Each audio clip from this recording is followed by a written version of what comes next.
Crear un futuro mejor. Presenta En Equilibrio.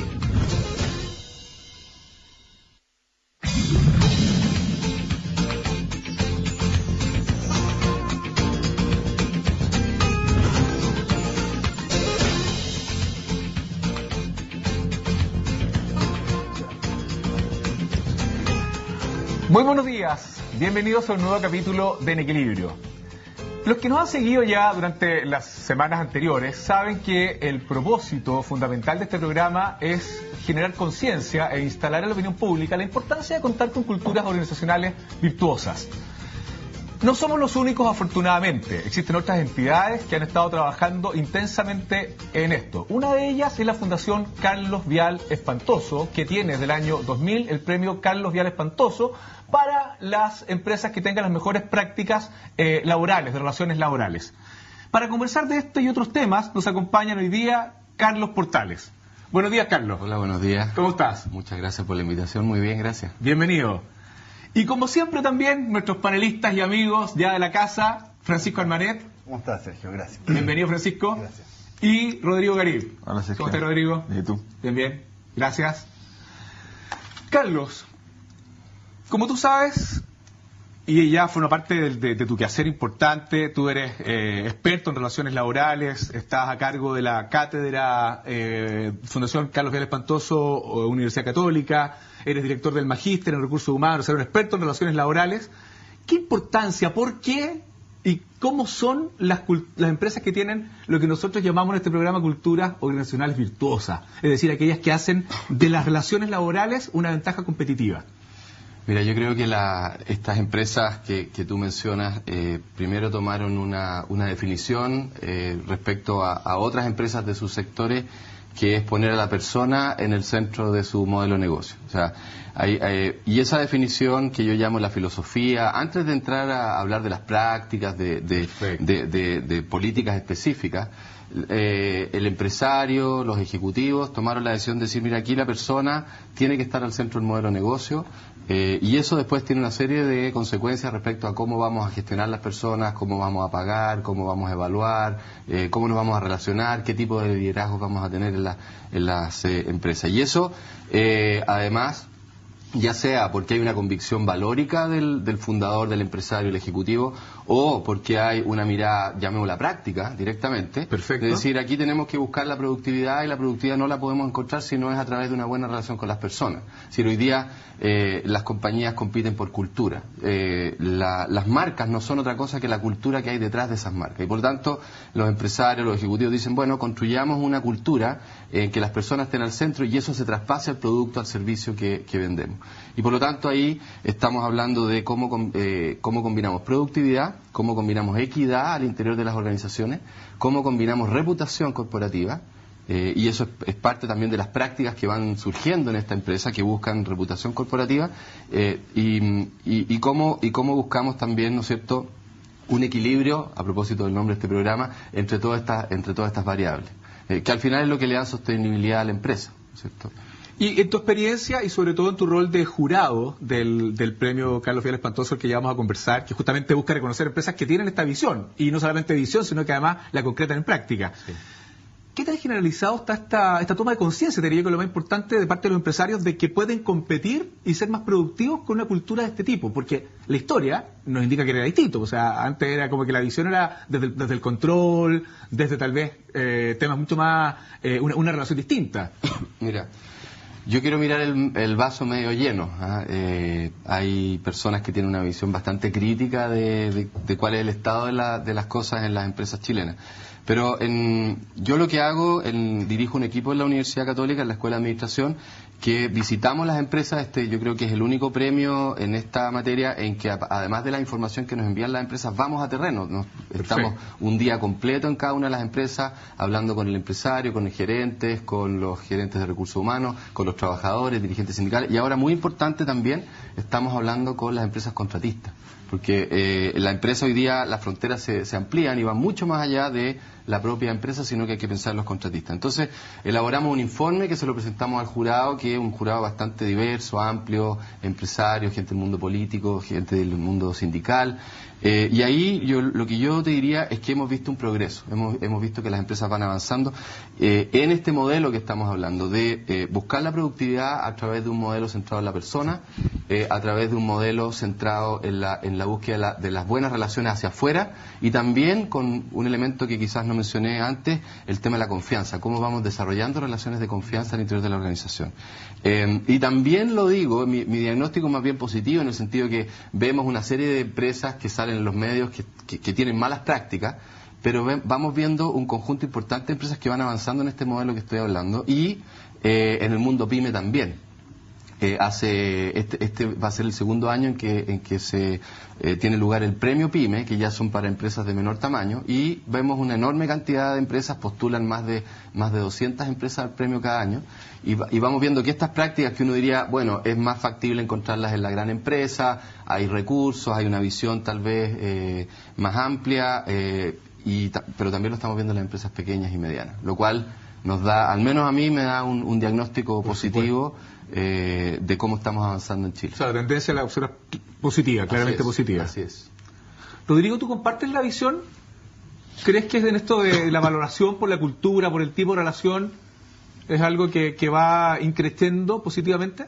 Yo creo que sí. Yo creo que tal vez puedo tener una visión diferente a la que tiene Carlos, en el sentido de dónde estamos hoy día. Yo creo que nos falta demasiado todavía. Si yo tuviese que hablar, es difícil hacer cálculos sobre esta materia, en el fondo, porque son pocas las empresas que se someten a estudios como ese o como otros, en el fondo proporcionalmente.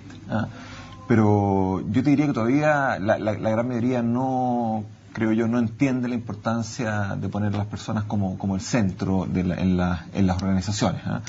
Pero sí, evidentemente hay una tendencia creciente y exponencial en esta materia, pero muchas veces empujada por una necesidad también, porque las empresas quieren atraer talentos, atraer gente en el fondo, ¿cierto? Y la gente hoy día no se conforma solamente con, oye, esta es una empresa grande, esta es una empresa que paga bien. No, hoy día la gente busca mucho más que eso, busca un espacio, un poco como decía Carlos, donde se establezcan relaciones de confianza, y voy a ir mucho más allá, donde puede ser feliz. Entonces, como la gente busca hoy día la felicidad y están dispuestos a hacer sacrificios en esa materia, o la empresa en el fondo te hace una oferta atractiva en esa línea, o la verdad es que no vas a poder tener a la gente que tú quieres tener. Entonces también hay una presión del mercado, por eso yo soy optimista también tengo el vaso medio lleno, en el sentido de que no me cabe ninguna duda de que de aquí a 5 o 10 años las empresas o se suben a esto o no van a poder ser sostenibles o competitivas en el tiempo. Francisco, ¿tu visión? A mí lo que me sorprende es el premio de la fundación, porque este señor, que nació en 1900, creó esta fundación, y hoy día el director de la fundación son personas, yo no sé si, me imagino yo que son personas que no son remuneradas, pero no. Es gente del mejor nivel, sí. y todos, o sea, es la representación de la élite intelectual de este país y del empresariado. Y este premio lleva muchos años. Sí. Entonces, a mí lo que me sorprende positivamente es que, primero, haya habido un empresario con esta visión tan notable, porque estamos hablando de tantos años atrás. Sí. Y segundo, el tipo de gente que está ahí. Entonces, yo estoy de acuerdo con los dos, en el sentido de que, por un lado, es muy positivo ver esta tendencia, pero por otro lado, como que esta élite no está alineado, digamos, más generalizadamente, como dice Rodrigo. Así que yo creo que hay una cosa doble ahí. Bueno, tal vez hay que mirar, o sea, quizás no estamos de acuerdo en cuál es el punto de partida, dónde estamos, como decía Rodrigo, claro. Exactamente. Pero yo miro 12 años atrás lo que había en este país en términos de las empresas, que eran un puñado, las contadas con los dedos de la mano, y hoy día en cada sector tú ya te vas encontrando con más empresas. Y hay una cosa bien importante, que es que las empresas grandes, al tener un importante número de contratistas, también están ayudando a permear esto hacia las empresas de menor tamaño. Hay una cosa bien interesante si uno mira, por ejemplo, las estadísticas de seguridad laboral. Uno diría, mientras más grande la empresa, mejores números en seguridad laboral deberíamos tener. Y eso más o menos es así, solo que en el último tiempo se ha dado una cosa bien curiosa, que es que las empresas de menor tamaño están teniendo mejor niveles de seguridad laboral que las medianas. Perfecto. ¿Por qué? porque las empresas de menor tamaño normalmente tienden a ser contratistas de las empresas grandes. Ajá. Las empresas grandes han estado obligadas a mejorar sus estándares, ya sea porque exportan, ya sea porque son mucho más visibles a la ciudadanía, ya sea porque sus productos están en constante conexión con nosotros, los consumidores. Entonces, esas empresas han estado recibiendo las políticas, las visiones, este modelo de negocio que estamos hablando, y las medianas, que no siempre están vinculadas a estos encadenamientos productivos con las empresas mayores, se están quedando un poquito atrás. Y estos números son bien recientes, pero nos muestran que de alguna manera también la empresa pequeña, en esta conexión con la empresa grande, puede ir mejorando, porque siempre la ponemos como en el último vagón dentro del tren, ¿no es cierto?, con una serie de dificultades en esa misma línea, Carlos, yo creo que sería interesante que uno pudiese extrapolar esas mismas medidas a nivel de seguridad que son como más evidentes a lo que es a la persona como centro, en el fondo, al respeto por la persona, al cuidado por la persona, que es fundamental. Porque eso es algo que hoy día no se lo exigen a nadie, a ningún proveedor se lo exigen. O sea, todo es, nadie le pide, oye, muéstrame tu clima, muéstrame cómo tratas a tu gente. No, esto es, mira, acá el mejor precio es el que vale básicamente. Ciertas normas de seguridad son como cosas higiénicas, ¿no? Te piden sí, que si tú vas a hacer una consultoría o si tú vas a prestar servicios, que cumplas con todas las normas laborales, con tu gente, cosas básicamente contractuales.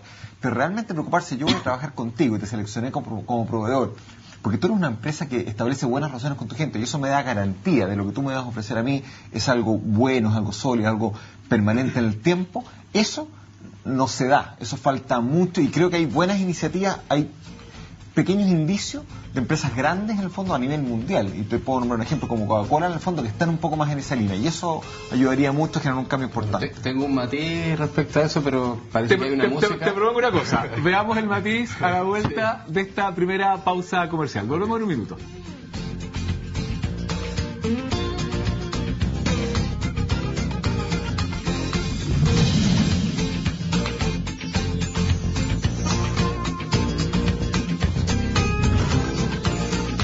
Conversando junto a Carlos Portales y a nuestros panelistas acerca del premio Carlos Vial Espantoso y qué es lo que tienen las empresas que postulan y ganan este premio. Carlos, tú mencionabas que justo hay un tema que quedó pendiente, cerrémoslo antes de... Lo que pasa es que lo que comentaba Rodrigo, nuevamente tenemos que pensar dónde estábamos hace 10 o 15 años atrás en estas materias. Entonces, yo lo que veo es que en cada sector de la economía chilena tú vas viendo empresas grandes que van tirando del carro a sus proveedores, a sus contratistas, en el sentido de irles incorporando las buenas prácticas en este modelo en que la persona está al centro del negocio y de las formas de hacer de las actividades empresariales que tienen. Entonces, yo creo que efectivamente nos falta mucho, todavía tenemos empresas que simplemente tienen relaciones transaccionales con sus trabajadores, que la persona no está en el centro del modelo de la actividad de verdad, no solamente en las declaraciones, sino que en el día a día. Y por eso que cuando entramos a las empresas a evaluarlas para el premio, es muy importante el terreno, estar ahí, conversar, y es una conversación muy informal y muy natural, por lo tanto nos damos cuenta inmediatamente si eso existe o no. Pero claro, falta mucho para avanzar, todavía tenemos modelos muy verticales en muchas empresas, en que la persona es un recurso más simplemente, y las empresas pierden oportunidades. Pero habiendo tanta evidencia y teniendo por un lado, como tú decías, los fundamentos para que las personas estén al centro son desde valóricos, por una parte, y los otros son prácticos de resultados. Y desde el punto de vista práctico, la evidencia es contundentísima. ¿Por qué todavía no se suben al carro? ¿Cuál es tu explicación para eso? ¿Por qué no se suben más, me refiero, más empresas?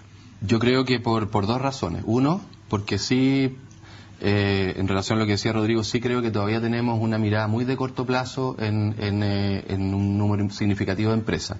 Y esto sabemos que las personas no cambian, la gestión de personas no se hace de un día para otro, sino que toma tiempo. Entonces, esto es un proyecto que hay que evaluar con un horizonte de 3, 4, 5 años, que yo creo que en 1 año, 2 años se van viendo varios frutos, pero definitivamente cuando tú consolidas una cultura es cuando has trabajado sistemáticamente durante 4 o 5 años en una compañía.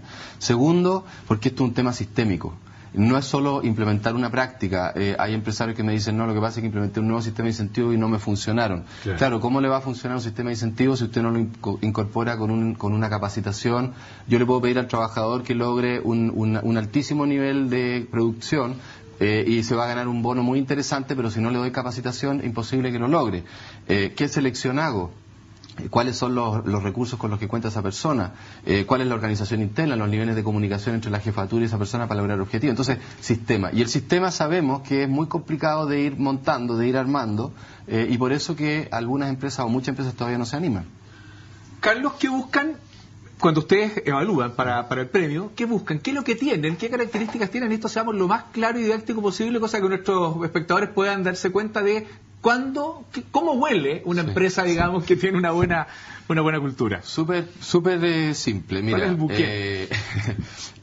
Primero, que efectivamente la persona haya una intención de que la persona esté al centro del modelo de negocio. Y luego vamos buscando este sistema que yo mencionaba recién de prácticas de buenas relaciones laborales. Partimos por lo básico, partimos por seguridad laboral. O sea, si hay malos índices de seguridad laboral, estamos hablando de una no preocupación por la persona. Ojo, que la seguridad laboral tiene que ver mucho con cómo tú instalas tus procesos, sistemas, casi es como un sistema de calidad. Si hay una cultura de la seguridad. Segundo, ¿cuáles son los sistemas de compensación? Hay sistemas de compensación en los cuales hay justicia, equidad. Si hay generación de valor, hay una buena distribución de ese valor. Por ejemplo, nosotros estamos mirando a través de muchos sectores que un trabajador que recibe un sueldo cada 3 meses, es decir, 4 sueldos anuales adicionales en función de su productividad, nos parece que de ahí para arriba es un buen estándar. Miramos capacitación, 40 horas de capacitación hacia arriba. Estoy hablando de las empresas grandes, 40 horas de capacitación hacia arriba. Nos parece que un trabajador que tiene más de una semana de capacitación al año es algo razonable. Ese es el piso de ahí hacia arriba. Perfecto. Miramos la relación, el tipo de liderazgo. ¿Cuán cercano está la jefatura a los trabajadores? Te iba a preguntar justamente por lo mismo. Lo que nosotros hemos visto en la consultoría y lo que hemos visto en el entrenamiento de líder es que el rol del líder es fundamental en la construcción de un ambiente, porque es en el día a día donde se va produciendo esa relación, en el metro cuadrado, en la unidad. Y los líderes intermedios. Exactamente. Sí. Cuando hablamos del sobre todo el rol del middle manager, del líder intermedio. Sí. ¿Qué es lo que han visto ustedes en eso? Bueno, lo que pasa es que tenemos un país en que en general, ¿quién es el líder, quién es el supervisor y el jefe? Es una persona que hacía bien la pega, el trabajo, y lo nombraron jefe simplemente porque era el mejor entre sus pares. Claro. Ninguna capacidad de liderazgo, no hay una capacidad de retroalimentación, de fijar metas, no hay necesariamente una competencia en una comunicación adecuada, en organizar equipos de trabajo. Entonces, obviamente una persona que es un par y se convierte en jefe, tiende a tener estilos bastante autoritarios, ¿no es cierto?, bastante poco comunicativos en un sentido direccional, poco participativo, y por lo tanto se pierden muchas oportunidades y se bajen que ese otro elemento que miramos, la capacidad de las personas de entregar ideas desde la base. Perfecto. ¿Ya? Entonces ese jefe no es receptivo y evidentemente esa idea nunca va a llegar arriba. Y sabemos que cualquier persona que le dedica buena cantidad de sus horas de trabajo a una actividad se convierte en un experto. ¿Estamos escuchando a ese experto en la empresa? Probablemente no, y probablemente no por la jefatura que tiene. Yo les voy a contar una buena noticia respecto a lo que preguntaba antes y respecto a lo que se está haciendo hoy día. Las compañías internacionales, las buenas compañías de compra y venta de empresas, hoy día, aparte del due diligence financiero contable que hacen para analizar si los registros contables están bien hechos, y el due diligence legal, que a ver si los títulos corresponden a derecho, entonces están haciendo lo que ellos llaman el due diligence de gestión de personas. Entonces cuando viene un señor aquí que quiere una multinacional que quiere comprar y dice, ¿qué es lo que hizo? Sí, a ver cómo ustedes se organizan esta cosa. Entonces te aseguro que los empresarios rápidamente van a empezar a agarrar que aquí hay una cosa que estaba perdida. Bueno, Rodrigo tiene ¿cómo se llama? El Cultural Due Diligence. Justamente es una medición que permite hacer eso. ¿Sabes por qué? Tienes toda la razón, Francisco. Hay un caso emblemático de una empresa que no voy a dar el nombre por razones, no sé, porque no se lo he consultado, simplemente es una importante distribuidora de gas de este país, en que parte de su capital accionario tuvo una transacción hace un par de años atrás, y un importante premio a la valorización fue porque tenían una muy buena cultura organizacional. Mira, primera vez que se da, o sea, que se evalúa. Por lo tanto, sí, tenés todo Oye, pero yo la puedo mencionar, el Lipigas. Así que, porque además es ganador el premio Carlos Vial, así que mencionemos al Lipigas y cuál es el problema. Que lo hacen porque son cosas positivas. Son cosas positivas. Otros ejemplos, en el fondo, donde después de haber hecho este estudio de cultura, nos dimos cuenta que la empresa no era rentable, precisamente por aspectos culturales, de cómo estaba estructurada y específicamente la estructura de liderazgos que tenía. cambiar la estructura de liderazgo y a los 2 años la empresa comenzó a ser rentable. O sea, la cultura era la que impedía que el negocio fuese un buen negocio. Y habitualmente los empresarios no se dan cuenta de eso, no hacen cultural due diligence, es un financial due diligence. Esa es la parte más... Claro, los números te pueden mostrar una realidad maravillosa, pero resulta que tienes una bomba a tiempo detrás que te puede estallar en la cara. Bueno, vamos a una nueva pausa y seguimos conversando de esto en un par de minutos.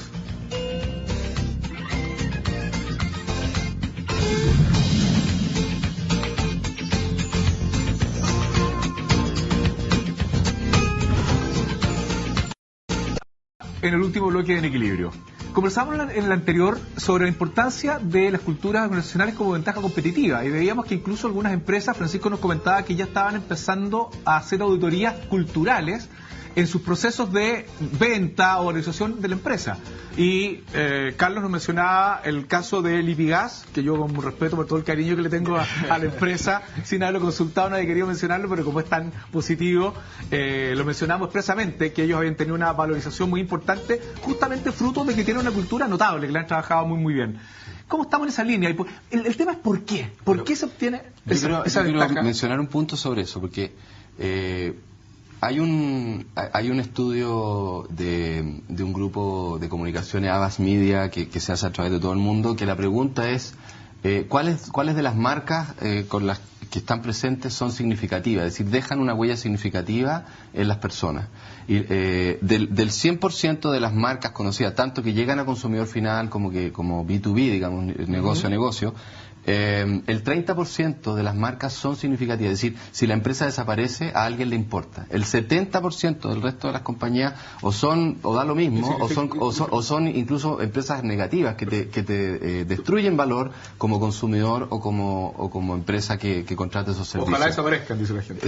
Exactamente. Entonces, si esos son los números, obviamente la pregunta es qué es lo que hay detrás de ese 30%. Y lo que hay detrás de ese 30% son culturas organizacionales potentes. Es decir, yo no puedo pensar que voy a entregar este vaso al mercado y este vaso es de alta calidad si detrás de eso no hay una cultura de la calidad del servicio, o si tú compites por costo de una cultura del ahorro, de la sobriedad dentro de la organización, de la eficiencia en procesos. Entonces, por eso que es tan importante la construcción de esa cultura, y eso se hace con estas prácticas, con este sistema de prácticas y poniendo a la persona al centro del modelo. Perfecto. Puede ir un poco eso, porque va más allá tal vez de la calidad del proceso que yo pongo acá. Es qué es lo que pasa con el conjunto de personas que hacen esto al final del día, porque yo puedo decir, yo puedo sacar un vaso extraordinario en términos de calidad y todo, pero a costa de la gente, a costa de una moladora de carne en el fondo, virtualmente poniéndola en el fondo, y lo importante es lo que sale del proceso, pero no es importante los, entre comillas, insumos, porque de hecho, ¿para qué estamos con cosas? Llamamos los departamentos que manejan la gestión de personas, se llaman recursos humanos. Entonces, aparentemente somos todos recursos que los ponemos en un mix con otros recursos y sacamos este maravilloso vaso. Pero ¿qué pasó con la persona? ¿Qué pasó con la esencia de esa persona? ¿Qué pasó con esa búsqueda de la felicidad? No me importa. Te puedo agregar una cosa, Rodrigo, a eso, pero hay un punto adicional. Lo que pasa es que el consumidor ya sabe, porque tenemos mucha información, los medios han hecho un tremendo trabajo en eso, este tipo de premios también. El consumidor ya sabe cómo se produce ese vaso, y si no lo sabe, lo va a saber mañana. O sea, y por lo tanto, el sello laboral, el sello de buenas prácticas, va a venir, exista oficialmente o no exista. El sello PYME que hace que las empresas le paguen a menos de 30 días a sus proveedores. El fair trade, el comercio justo. Uno cuando va a compañías como Starbucks, por ejemplo, ¿por qué enfatizan comercio justo? Porque porque el consumidor le importa cómo compró ese grano de café, a quién se lo compró, si hay una extorsión o no hay una transacción justa o no hay una transacción sustentable con el proveedor de café. Entonces estamos en un mundo con hiperinformación que al final el consumidor es parte de lo que compra. Compra el vaso, pero compra lo que hay alrededor. También hay que preguntarse, Carlos, el por qué tenemos que llegar las cosas por las normas cuando esto es tan evidente. Entonces, hay un trabajo que tú puedes hacer en la universidad, y que hace Francisco en su instituto, el que hacemos nosotros también haciendo entrenamiento y cosas de esa manera, que tiene que ver con un tema de educación. Cuando salimos de ingeniería civil, de ingeniería comercial, de ley, de personas que finalmente terminan manejando las compañías, ¿cuánto tiempo le dedican al tema de personas? ¿Cuánto tiempo le dedican efectivamente a entender la importancia el rol, la responsabilidad que tienen ellos como líderes construyendo una sociedad mejor? Nadie. Yo estudié en la Universidad Católica y la verdad es que tuve, afortunadamente, Nicolás Masluf, que fue el único que puso un sello y una nota en eso, pero no tuve nada más. Lo demás fueron todo cálculos integrales derivadas por todas partes, ¿me entiendes? Entonces yo creo que hay un tema de formación y hay un tema humano también de sentido. Tú sabes que yo no creo, Sergio, fíjate que eso que parece tan evidente, yo creo que para mucha gente no es evidente. Aunque te digo, lo que pasa es que es políticamente correcto decir, sí, es rentable. Pero la gente dice, no, es un costo. En verdad. ¿Sabes que hay un estudio que dice que un tipo en Estados Unidos, en un libro que se llama The Advantage, escribió que las personas, en general los líderes, no se dedican a esto porque consideran que es un tema que es tan simple, tan básico, que no les merece su atención simplemente. Es como que, oye, yo soy extraordinariamente bueno en procesos productivos y en finanzas. Persona, eso arranca solo. Rodrigo y yo estudiamos hace algunos años atrás, pero gracias a Dios eso está cambiando y hoy día hay un conjunto de cursos mucho más importante. Esto que estamos haciendo en la cátedra apunta a eso, y sobre todo que yo creo que esto va a ser más efectivo en la medida que haya convicción, más allá de los sellos, los premios, que decir que las fuerzas o el impulso venga afuera, que venga desde adentro, porque te da más sustento a este modelo de empresa. Muchas gracias, Carlos, y a los panelistas por haber podido conversar acerca de este modelo que pone a la persona en el centro y genera tantos beneficios para la persona y para la empresa y para la sociedad toda. Muchísimas gracias y que ganas poder seguir conversando estos temas más tiempo, pues. Bueno, la próxima semana lo haremos en un nuevo capítulo de En Equilibrio. Ustedes sigan en la compañía de CNN Chile. Hasta la próxima.